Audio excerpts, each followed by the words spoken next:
네, 오늘의 말씀은 마가복음 5장 1절에서 20절의 말씀입니다. 한 절씩 교독하시겠습니다. 예수께서 바다 건너편 거라사인의 지방에 이르러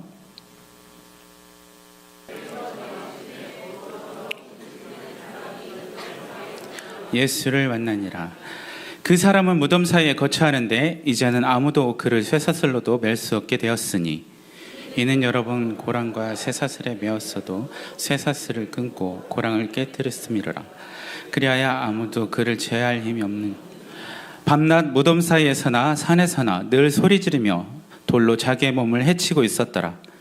그가 멀리서 예수를 보고 달려와 절하니 큰 소리로 부르짖어 이르되 지극히 높으신 하나님의 아들 예수여, 나와 당신이 무슨 상관이 있나이까? 원하건대 하나님 앞에 맹세하고 나를 괴롭히지 마옵소서 하니, 이는 예수께서 이미 그에게 이르시기를 더러운 귀신아 그 사람에게서 나오라 하셨어. 이에 물으시되 내 이름이 무엇이냐? 이르되 내 이름은 군대니 우리가 많음이니이다 하고 자기를 그 지방에서 내보내기 마시기를 간구한. 마침 거기 돼지의 큰 떼가 상곁에서 먹고 있는지라. 이에 간과하여 이르되 우리를 돼지에게로 보내어 허락하신대 더러운 귀신들이 나와서 돼지에게로 들어가매 거의 2,000마리 되는 떼가 바다를 향하여 비탈로 내리다라 바다에서 몰사하거늘 치던 자들이 도망하여 읍내와 여러 마을에 말하니 사람들이 어떻게 되었는지를 보러 와서 예수께 이르러 그 귀신 들렸던 자, 곧 군대 귀신 집혔던 자가 옷을 입고 정신이 온전하여 앉은 것을 보고 두려워하더라. 이에 귀신 들렸던 자가 당한 것과 돼지를 본 자들이 그들이 예수께 그 지방에서 떠나시기를 간구하더라. 예수께서 배에 오르실 때에 귀신 들렸던 사람이 함께 있기를 간구해 허락하지 아니하시고 그에게 이르시되 집으로 돌아가 주께서 내게 어떻게 큰 일을 행하사 너를 불쌍히 여긴 것을 내 가족에게 알리라 하시니 함께 읽겠습니다. 그가 가서 예수께서 자기에게 어떻게 큰 일을 행하셨는지를 데가볼리에 전파하니 모든 사람이 놀랍게 여기더라. 아멘. 작년에 상영된 영화인데요. 이 공기살인이라는 제목의 영화가 있습니다. 2011년 사회적 이슈가 되었던 가습기 살균제로 인한 집단 사망 사건을 소재로 한 영화입니다. 올해까지 피해 신고는 1,700명이 넘었고 접수된 통계로는 7,800여 건이나 됩니다. 사망자도 신고자의 4명 중 1명꼴인 385명이나 되는 전무후무한 사건입니다. 지난주 뉴스에 이와 관련해서 이 회사 대표들이 유죄 판결을 받는 뉴스가 또한 방영이 됐습니다. 12년 전 바로 그 사건의 피해자로서 저는 사랑하는 아내를 잃었습니다. 아내가 아직 이 땅에 있을 때 병원 기도실 앞에서 저는 한 남성을 만났습니다. 그는 제게 자기 딸 이름이 온유라고 알려주었습니다. 여기 계신 분 중에도 알고 계신 분이 혹시 있으실지 모르겠는데요. 14살 때 의료사고로 폐를 다쳐서 자가호흡이 불가능한 상태로 15년째 장기 입원을 하고 있는 자매입니다. 남아있는 폐가 산소호흡기를 감당할 수 없을 정도가 안 돼요. 아버지는 손에 마비가 올 정도였지만 쉼없이 그 안부백을 펌프질해서 딸을 살려냈습니다. 죽을 만큼 힘들었던 그때 기적과 같이 교회의 청년들은 봉사조를 짜서 교대로 온유의 호흡을 돕습니다. 그리고 지금 거의 15년째 한 생명을 향한 24시간 봉사가 기적처럼 이어지고 있습니다.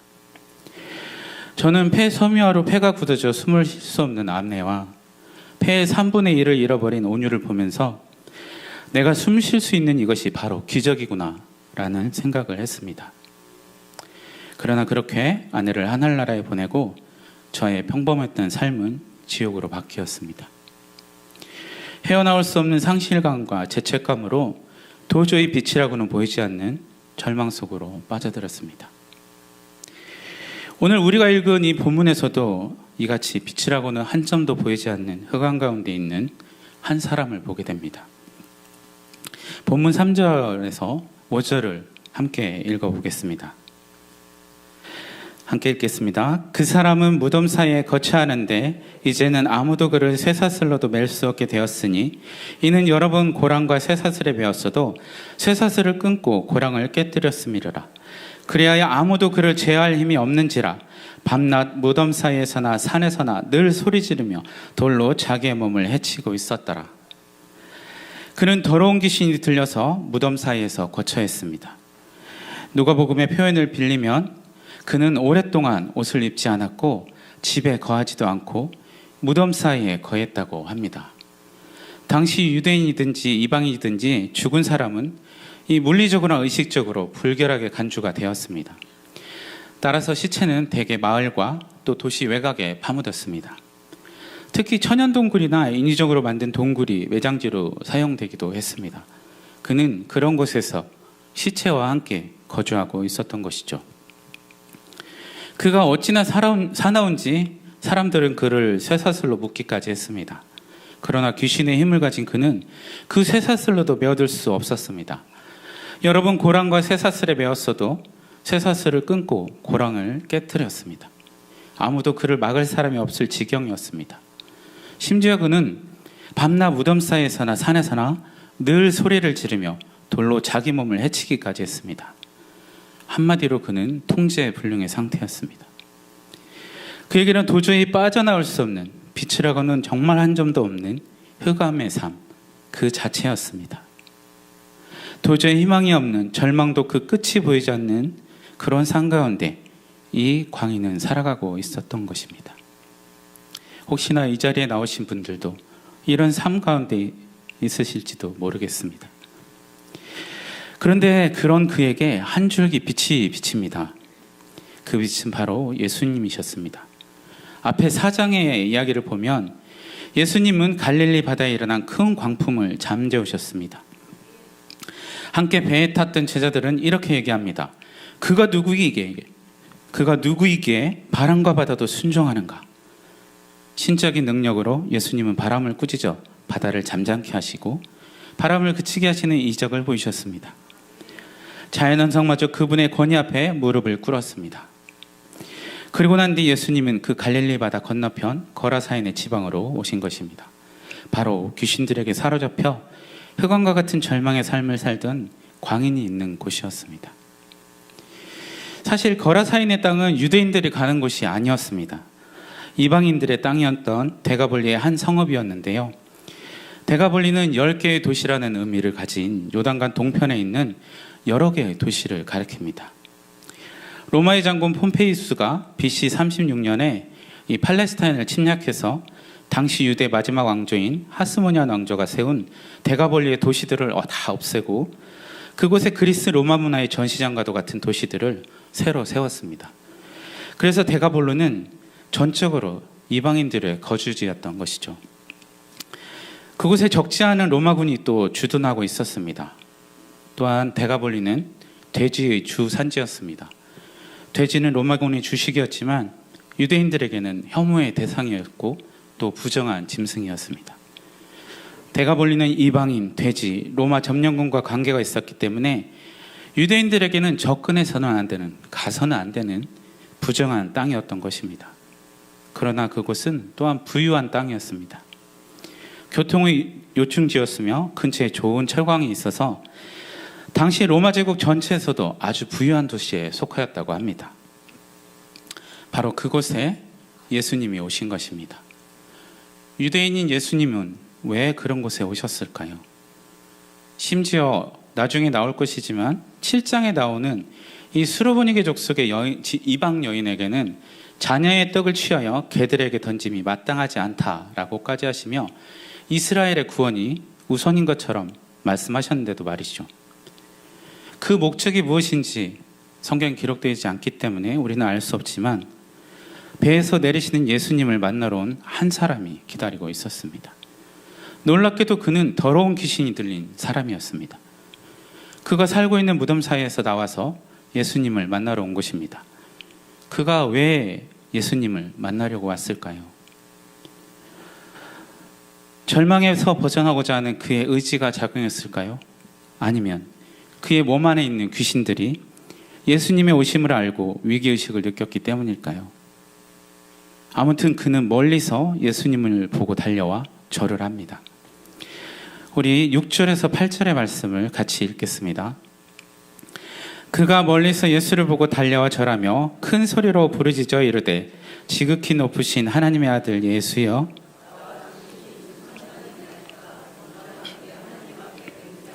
나를 괴롭히지 마옵소서 하니, 이는 예수께서 이미 그에게 이르시기를 더러운 귀신아 그 사람에게서 나오라 하셨습니다. 6절에서 말하는 이 절을 한다고 하는 것은 원어적으로는 예배한다라는 의미로도 사용이 됩니다. 하나님은 어디서나 어떤 상황에서나 누구에게나 예배받기에 합당하신 분입니다. 믿으십니까? 왜냐하면 그분의 통치가 미치지 않는 것이 없기 때문입니다. 심지어는 하나님이 안 계실 것 같은 또 부정한 땅이든 어느 곳이든 아무라고도 끔찍한 상황 가운데서도 하나님의 통치는 변함이 없으십니다.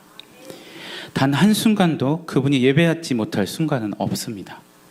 그러니 삶의 예배를 드린다고 하는 우리는 우리의 삶의 매 순간이 예배의 순간일 수밖에 없는 것이죠. 그러나 그럼에도 불구하고 정말로 귀신이 예수님을 그가 고백한 대로 지극히 높으신 하나님의 아들로서 인정을 하고 있는지는 미지수입니다. 여전히 그가 주님의 권위에 굴복하지 않고 있기 때문이죠. 그러나 자신의 처지와 위치를 알고 있었던지 그는 예수께 자신을 더 괴롭히지 말라며 필사적으로 간청을 합니다. 이 간청은 지금 귀신에게 붙들린 그 사람의 절망적 심정과 귀신들이 심판을 면하려는 필사의 심정이 복합되어 있는 것입니다. 귀신들도 자신들이 대적할 상대는 아니라는 것을 알고 그 지방에서 내보내지 마시기를 간구합니다. 누가복음의 기록을 보면 무저갱으로 들어가라 하지 마시기를 간구합니다. 이 요한계시록 20장 3절에서 말하는 이 무저갱은 사탄이 던져져서 잠시 놓여지기 전까지 한동안 갇히게 되는 곳입니다.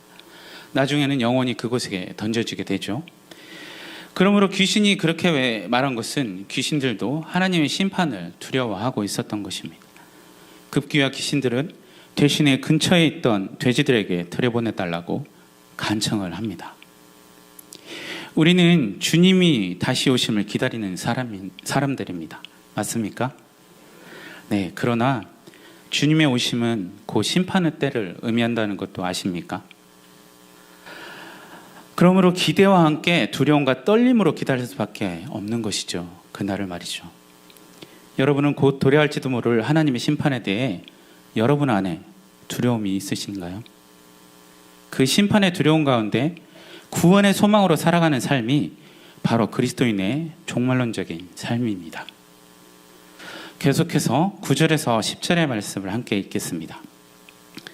이에 물으시되 내 이름이 무엇이냐? 이르되 내 이름은 군대니 우리가 많음이다 하고 자기를 그 지방에서 내보내지 마시기를 간구하더니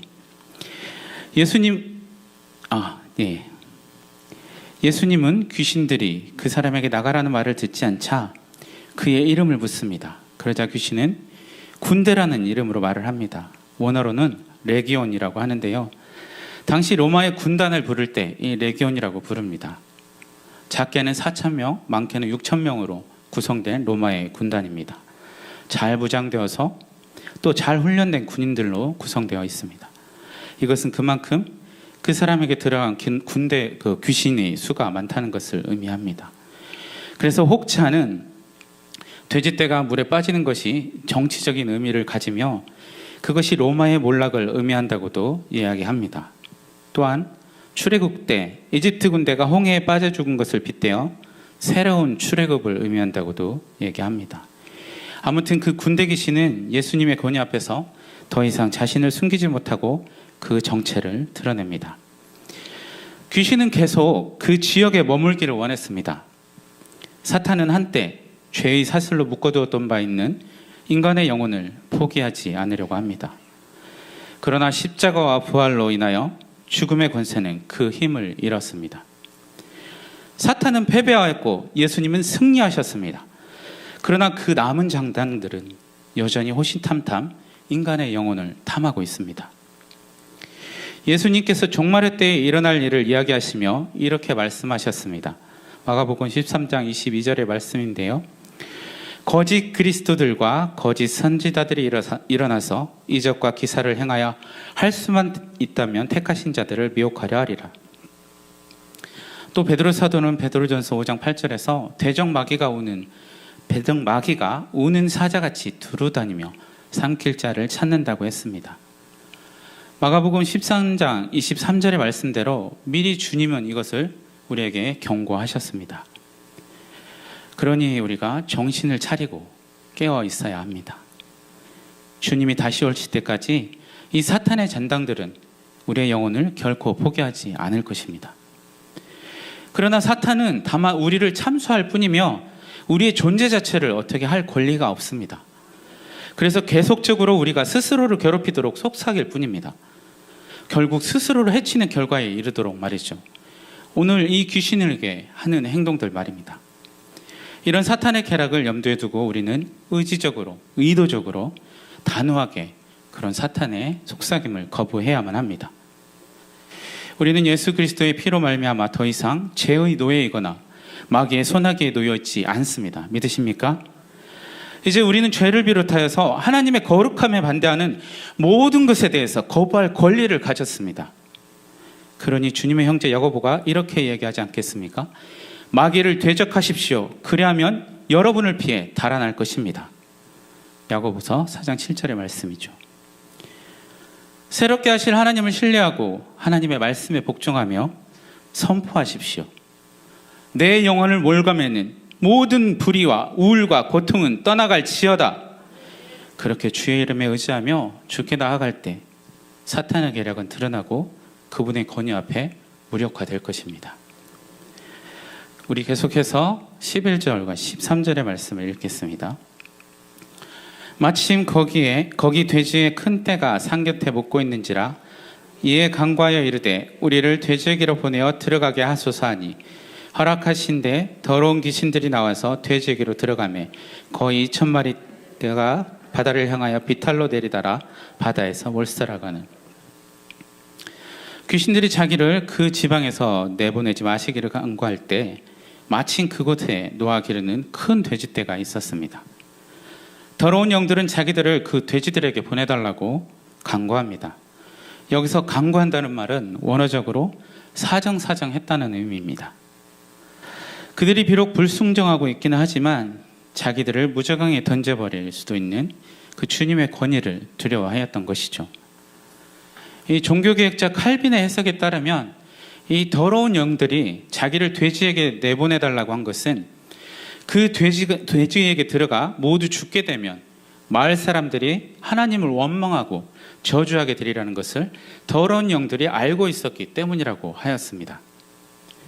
그의 주장대로 만약 귀신들이 그럴 의도로 예수님께 구했다면 예수님께서 모르실 리가 없었을 것입니다.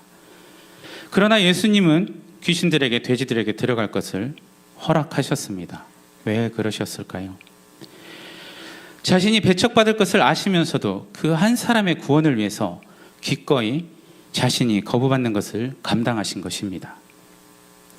예수님께는 돼지떼보다도 그 한 사람의 구원이 더 중요했기 때문입니다.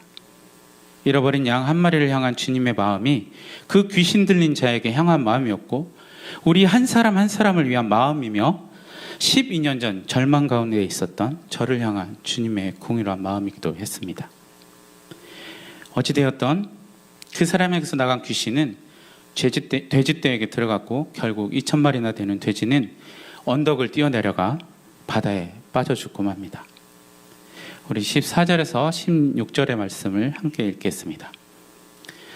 치전자들이 도망하여 읍내와 여러 마을에 말하니 사람들이 어떻게 되었는지를 보러 와서 예수께 이르러 그 귀신 들렸던 자 곧 군대 귀신 집혔던 자가 옷을 입고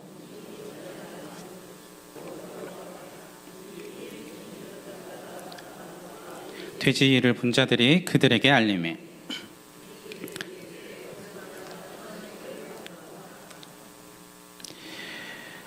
돼지를 치던 사람들은 돼지가 몰살되는 것을 보고 놀라서 도망을 쳤습니다. 혼비백산한 그들은 읍내와 여러 마을에 자기들이 본 것을 전했습니다. 궁금한 사람들은 어떻게 되었는지 영문을 알고자 보러 왔습니다. 그리고 그들이 본 것은 그 귀신 들렸던 자, 밤낮으로 소리를 지르며 사람들을 위협하고 자기를 해하던 그 사람이 옷을 입고 정신이 온전하여 앉아있는 모습이었습니다. 그리고 그들은 그것을 보고 두려워하였습니다. 원어적으로 여기서 두려워하다 외에도 무서워하다, 경외하다라는 의미를 함께 가지고 있었습니다. 아마도 그들은 예수께서 행한 이 일을 보고 두려움과 경외감을 동시에 가졌을 것입니다. 하지만 그들은 두려움을 선택했습니다. 처음부터 이 일을 본 사람들이 그 본 것을 말하자 그들은 예수님께 자기네 지역을 떠나달라고 간청하였던 것입니다. 돼지가 주 산업이었던 그들은 한 사람의 영혼이 치유받는 것보다 자신들의 이익이 침해당하는 것에 더 관심이 있었던 모양입니다. 이 비슷한 이야기를 사도행전에서도 볼 수가 있습니다. 바울과 실라가 두아디라에 있을 때 이야기를 사도행전 16장에서 우리가 볼 수 있는데요. 그들이 기도하러 가는 중에 점치는 귀신 들린 여종 하나를 만납니다. 그 여종은 점으로 그 주인들에게 큰 이익을 주고 있던 여종이었습니다. 그런데 그녀가 바울과 실라를 따라오면서 큰 소리를 지르죠. 이 사람들은 지극히 높은 하나님의 종으로서 구원의 길을 너희에게 전하는 자라. 하루 이틀도 아니고 여러 날을 이렇게 하자 급기야 바울이 그 귀신을 예수 그리스도의 이름으로 쫓아버리고 맙니다. 그러자 그 여종의 주인들이 그들의 돈벌이 희망이 끊어진 것을 보고 이 바울과 실라를 붙잡아서 관장에 데리고 가 고소를 해버렸던 것이죠. 그들 역시 영혼의 구원에는 관심이 없고 오직 자기들의 더러운 이득에만 관심이 있었던 것입니다. 여러분은 어떠십니까? 만약 여러분의 믿음 때문에 혹은 한 사람의 영혼을 구원하기 위해서 여러분이 받을 이익, 여러분이 누릴 혜택을 포기해야 한다면 혹은 침해당할 수밖에 없다면 여러분은 어떻게 하시겠습니까? 예수님은 아버지의 뜻을 위해 우리의 죄를 위해 자신이 멸시받고 비난받고 거부되는 것을 마다하지 않으셨습니다. 그들은 심지어 그냥 떠나달라고 한 것이 아니었습니다. 17절에 이 강구했다는 것은 이 앞서에 말한 그 강구하다라는 표현과 마찬가지로 사정사정했다는 것을 말합니다. 그들은 예수님을 필요로 하지 않았습니다. 그들에게는 영혼의 구원보다 자기들의 부가 더 중요했던 것이죠. 우리의 믿음을 방해하는 요소들이 참 많습니다. 그렇죠? 그 중에 하나는 우리가 가지고 있는 우리의 소유입니다. 소유가 너무 많으면 예수님이 왜 필요한지를 느끼지 못합니다. 예수님이 없어도 아무런 불편함을 느끼지 못하기 때문이죠. 그러나 야고보서 5장에는 주님의 형제 야고보가 이렇게 말합니다. 재물을 쌓기만 하는 부자들에 대해서 경고를 하고 있습니다. 그들이 말세에도 재물을 쌓았다라고 말이죠. 지금이 바로 아직 완성되진 않았지만 이미 와 있는 종말의 때입니다. 많이들 들으셨죠? 야고보의 경고대로 여러분의 근거한 이 녹이 슬어서 그 녹이 여러분을 고발하는 증거가 되지 않도록 주의하셔야 합니다. 그래서 잠언에서 아골은 이런 기도를 합니다. 잠언 30장 7절에서 9절의 말씀인데요. 내가 두 가지 일을 주께 구했사오니 내가 죽기 전에 내게 거절하지 마옵소서. 곧 헛된 것과 거짓말을 내게서 멀리하옵시며 나를 가난하게도 마옵시고 부하게도 마옵시고 오직 필요한 양식으로 나를 먹이시옵소서.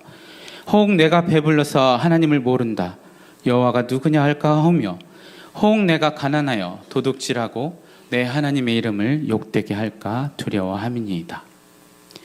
잠깐 나타났다가 사라지는 이 안개와 같은 인생을 위해 사치하고 방종하는데 여러분이 받은 은혜를 낭비하지 마십시오. 오히려 여러분이 재물을 함께 나누며 선을 행하는데 사용하십시오. 왜냐하면 여러분에게 그 재물을 허락하신 이가 바로 하나님이시기 때문입니다. 여러분이 손에 쥐고 있는 것을 놓아야 주님의 손을 붙잡을 수 있습니다. 계속해서 우리 18절에서 20절 말씀 함께 읽겠습니다. 예수께서 배에 오르실 때에 귀신 들렸던 사람이 함께 있기를 간구하였으나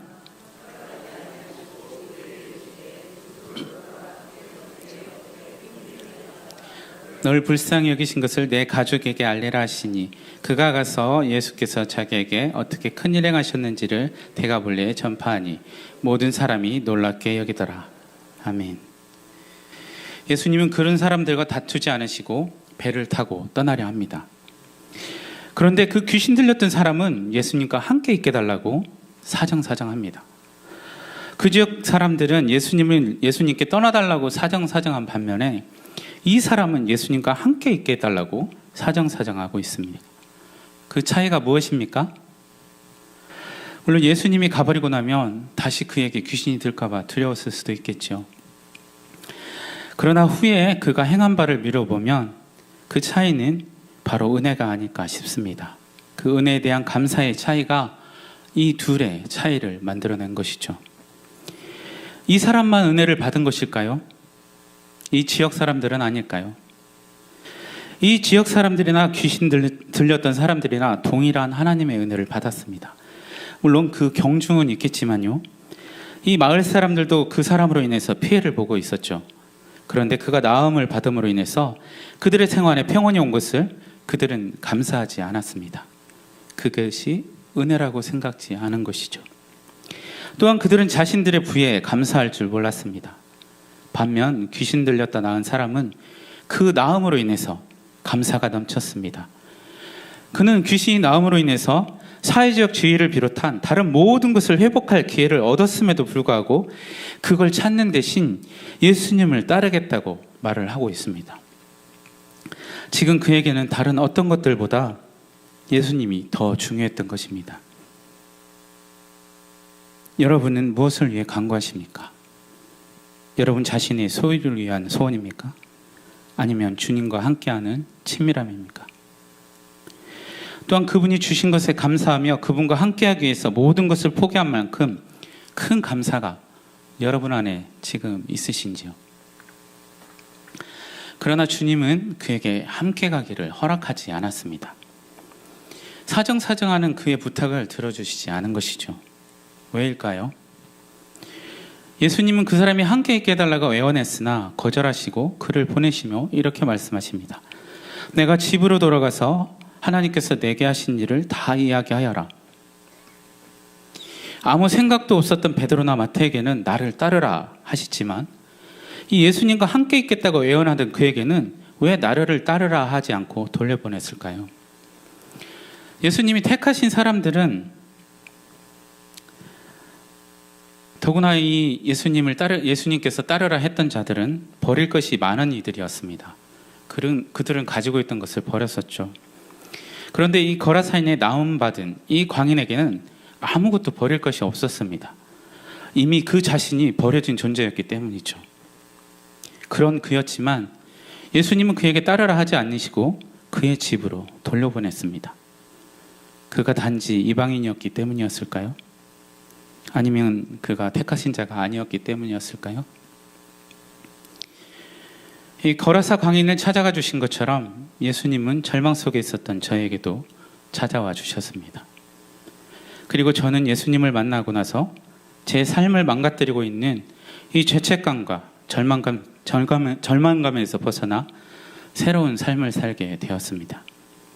바로 오늘 본문에서 고침받은 그 귀신 들린 사람처럼 말이죠. 그리고 본문의 그 사람처럼 저도 예수님을 따르기를 간절히 원했습니다. 다행히 주님은 저의 청을 들어주셨습니다. 구원하심에 대한 충만한 기쁨에 못 이겨서 그 감사가 너무 커서 예수님을 알지 못하는 곳에 가서 예수님을 전하고 싶어하는 저에게 선교사의 비전을 주셨습니다. 그리고 저는 신학교에 들어갔습니다.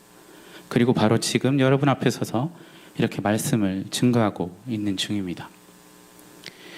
절망 속에서 건져진 저는 헌신의 자리로 부름을 받았지만 지금 여러분은 이 고라사의 광인처럼 여러분의 삶의 자리로 보냄을 받은 것입니다.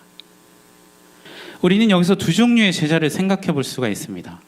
누군가는 부르심을 받아 전적으로 예수의 길을 따르는 제자가 되고 누군가는 현재 있는 삶의 자리에서 예수의 길을 따르는 제자가 되는 것입니다. 둘 다 예수님의 제자입니다. 저나 여기 서 있는 저나 지금 앉아서 말씀을 듣는 여러분들이나 모두 예수님의 제자입니다. 믿으십니까? 예수의 길은 예수의 길은 물리적인 그런 버림과 떠남에 있지 않습니다. 예수의 길은 바로 그의 삶의 태도에 있던 것입니다. 예수님이 요청하신 제자도의 조건은 자기를 부인하고 자기 십자가를 지라는 그 말씀 하나로 충분한 것입니다. 그 사람이 예수님이 하신 일을 대가볼리에서 전하자 모든 사람들이 놀랍게 여겼습니다. 여기서 놀랍게 여기더라 라는 것은 깜짝 놀랐다거나 이상히 여겼다는 의미를 가집니다. 이미 믿기지 않을 만큼 놀랍다는 반응인 것이죠. 그러나 지금은 어떻습니까? 그런 은혜를 나눠도 별로 놀라운 일이 아닌 세대에 우리는 살아가고 있습니다. 영혼에 대한 무관심과 종말에 대한 무지로 인해 더 이상 기적과 은혜가 놀랍지 않은 시대에 우리는 살고 있습니다.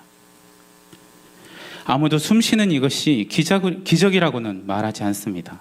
놀랍게도 제가 생각하기에는 정말 놀랍게도 그리고 또한 정말 유감스러운 것은 그리스도인인 우리 자신도 이 놀라운 은혜를 보지 않는다는 것입니다. 그러니 하물며 우리가 전하는 복음은 오죽할까요? 그의 삶의 자리에서 그는 이제 평행 본문인 누가복음 8장 39절 하반절에는 이렇게 기록을 하고 있습니다. 그 사람이 떠나가서 예수께서 자기에게 하신 일을 낱낱이 온 읍내에 알렸다. 그의 삶의 자리에서 그는 이제 귀신에 미친 자가 아니라 예수에 미친 자가 되어서 예수님의 증인이자 제자로서 남은 삶을 살아가고 있습니다. 마가복음 7장 31절을 보면 예수께서 두로와 시돈을 거쳐서 대가볼리 한가운데를 통과하여 갈릴리로 돌아오는 여정을 그리고 있습니다. 아마도 이 사람이 전함으로 말미암아 예수님이 그곳을 통과했을 때 그 지역 사람들로부터 환영을 받았을지도 모릅니다. 만약 우리의 삶이 예수를 증언한다면 복음이 세상 사람들에게도 환영을 받을 것입니다. 기독교인을 일컫는 말, 크리스천, 즉 그리스도인의 의미가 무엇입니까? 원문으로는 그리스도에게 속한이라는 뜻입니다. 그리스도에게 속한 사람 혹은 그리스도를 따르는 사람들을 일컬어서 그리스도인이라고 얘기를 합니다. 근데 이것이 당시 영광스러운 이름이 아니라 비하하는 이름이었습니다. 나무에 달린 죄인을 따르는 사람들이라는 어떻게 보면 불명예스러운 그런 이름이었습니다. 그런데도 초대교회 사람들은 이 이름을 사랑했습니다. 그들 안에 구원에 대한 감사가 넘쳤기 때문입니다. 그 구원의 감사로 인해 십자가가 부끄러운 형틀이 아니라 구원의 자랑스러운 상징이 된 것입니다.